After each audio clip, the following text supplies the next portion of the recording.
नमस्कार। सांगली जिले से इस वक्त की खास खबर। कल शाम तक कृष्णा नदी का जलस्तर बढ़ने की आशंका थी। कृपया नागरिक सतर्क रहे, सावधानी बरतें। नगर निगम आयुक्त एवं प्रशासक शुभम गुप्ता आईएएस की अपील।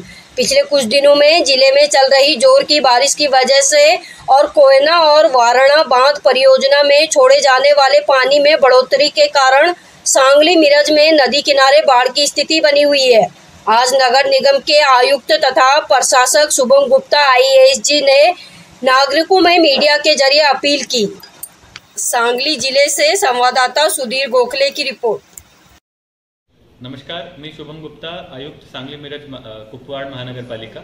सांगली आणि मिरजचे सर्व नागरिकांना माझे आवाहन आहे की सध्या नदी पातळीवरनं 30,000 क्युसेकचा विसर्ग चालू आहे।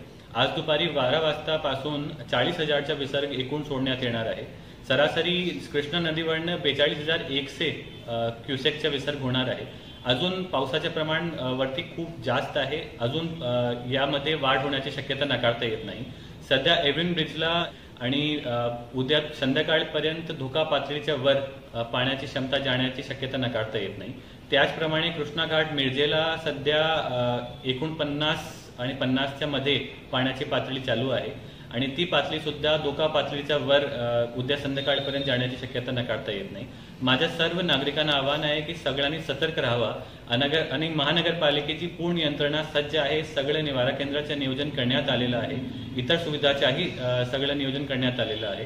कुठलीही प्रकारची अडचण असली तरी आमच्याशी संपर्क करावा। कुठलीही भीती वाटण्याची गरज नाहीये, पण सावधानी वाटण्याची गरज खूप जास्त आहे। तरी सावधान राहा आणि महानगरपालिकेची वेळोवेळी देण्यात येणारी सूचनाची काटेकोरपणाने पालन करा आणि जेव्हा जेव्हा आपल्याला स्थलांतरण करण्याची किंवा इतर प्रकारची सूचना देण्यात येतील त्याप्रमाणे त्या सूचनांचे पालन करून आमचे सहकार्य करा।